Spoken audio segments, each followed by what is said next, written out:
Bonjour tout le monde, ravi de vous retrouver. Aujourd'hui, nous allons voir comment utiliser le dollar, le symbole dollar dans Microsoft Excel. Par exemple, ici, vous voyez C3, une cellule avec un dollar avant 3. Aujourd'hui, nous allons comprendre pourquoi c'est très intéressant d'utiliser ou bien d'adopter ces formules-là, ou ces formes dans Microsoft Excel. Parce que quand on utilise ce symbole, le dollar, on gagne beaucoup de temps et on trouve de bons résultats, des résultats justes. On les appelle les références absolues et relatives. Donc nous avons ici un exemple. Nous avons deux taxes et nous avons les montants. Nous voulons calculer les montants ici. Donc nous allons voir comment appliquer ça et comment créer ces signes de dollars. Donc ici, je prends cette ligne par exemple 3. Ça exactement, c'est le sens de C3. La ligne 3, il est fixe. Donc le signe dollar dans C3 fixe la ligne 3 et ne fixe pas la colonne C. Donc il est figé, cette ligne-là. Donc on prend par exemple dans C3 plus C4. Si on utilise F4 une seule fois, on a le dollar qui entoure C. Autrement dit, il précède C et précède 3. Nous allons voir comment on utilise tout ça. Donc ici, on prend C7, dans la cellule C7, je vais écrire B7 fois le montant un pourcentage de C3. Quand je copie la formule, quand je fais la formule copier en bas, il y a une erreur. Pourquoi? Parce que on a les références ici. Par exemple, on a B9 fois C5 dans la cellule C9. Les références relatives. Autrement dit, quand on copie une formule, il s'accommode et ça change pour avoir le résultat. Donc, ici, on veut que la ligne 3 soit fixe.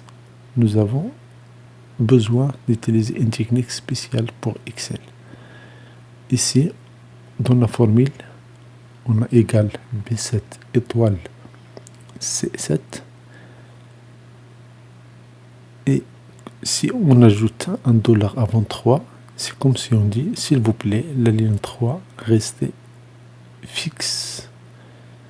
C'est comme vous dites à la ligne 3, c'est le message suivant, ne changez pas quand je copie la formule en bas.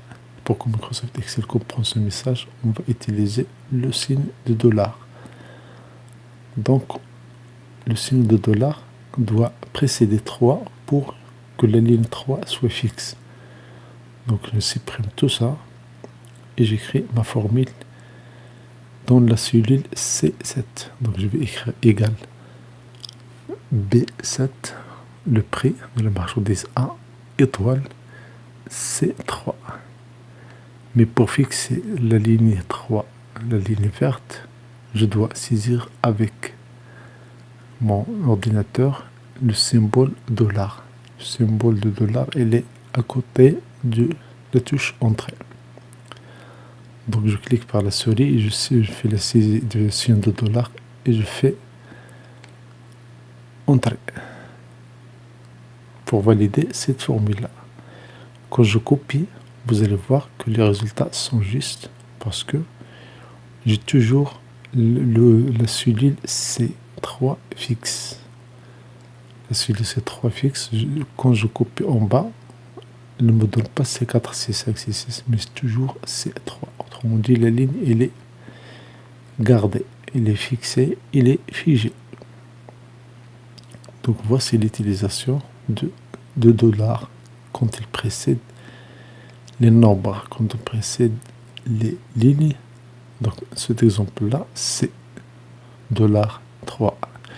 Mais solution la plus rapide, c'est utiliser la touche F4. Une fois la ligne et la colonne sont fixées, deux fois successives, il fixe la ligne, il libère la colonne. Trois fois, c'est le contraire. Et pour la quatrième fois, ça libère tout. Autrement dit, la ligne et la colonne sont libres et on appelle ça les références relatives. Donc F4 dans votre clavier. C'est ça l'astuce qui va vous permettre de gagner beaucoup de temps. Donc ici, F4 du clavier, vous cherchez la touche F4. C'est parmi les touches de fonction qui se trouvent souvent en haut du clavier, pavé numérique. Alphanumérique, ce n'est pas la partie du pavé numérique. Vous avez F1, F2, F3 jusqu'à F4. Donc je clique sur F3, je clique sur F4 et les 2 dollars sont ajoutés. Et pour enlever le dollar qui précède C, je clique sur F4 une autre fois.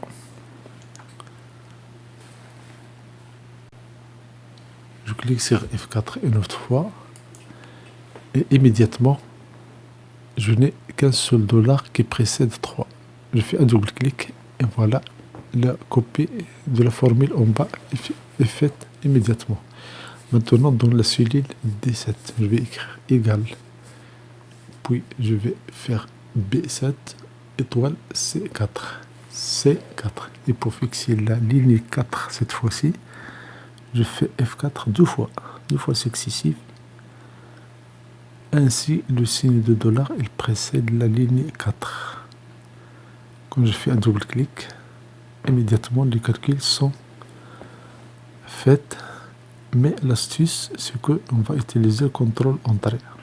Donc on sélectionne toute cette zone-là et on va utiliser la référence relative.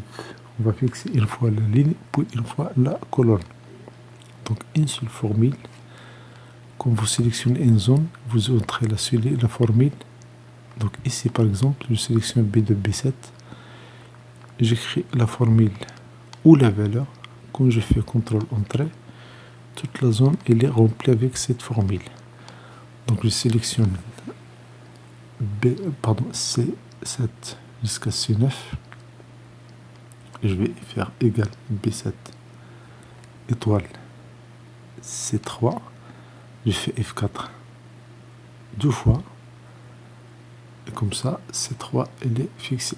Ça c'est pour la première colonne. Et pour la deuxième colonne, autrement dit le montant de deuxième taxe, je fais égal.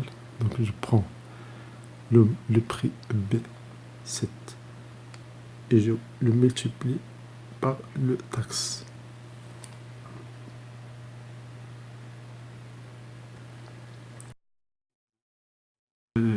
C4.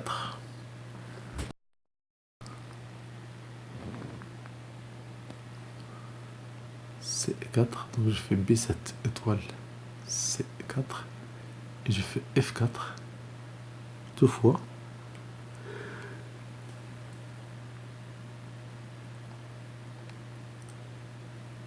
Tout ça pour fixer la ligne 4. Pour fixer la ligne 4. Ça, c'est très rapide. On fait maintenant, ça c'est, on a fait colonne par colonne. Ça permet de gagner beaucoup de temps. Parce que quand un dollar il précède un nombre, c'est la ligne qui est fixée. Quand il précède une lettre, c'est la colonne qui est fixée. Donc, c'est rapide. Ici, on a une colonne ici, par exemple, taxe 1 et taxe 2. Dans 2, je prends taxe 2, c'est 2%. Et je change le format de cette table-là. Voilà.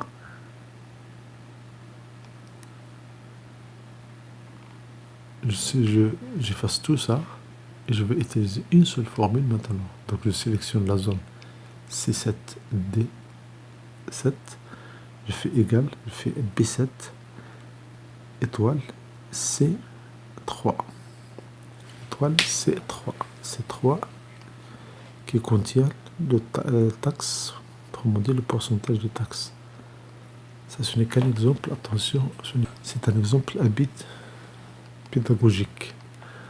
Mais vous pouvez appliquer les idées. Donc est égal B7 étoile C $3. Ainsi la ligne 3 est fixe. Mais puisque je veux fixer la colonne B, donc je fais F4 trois fois.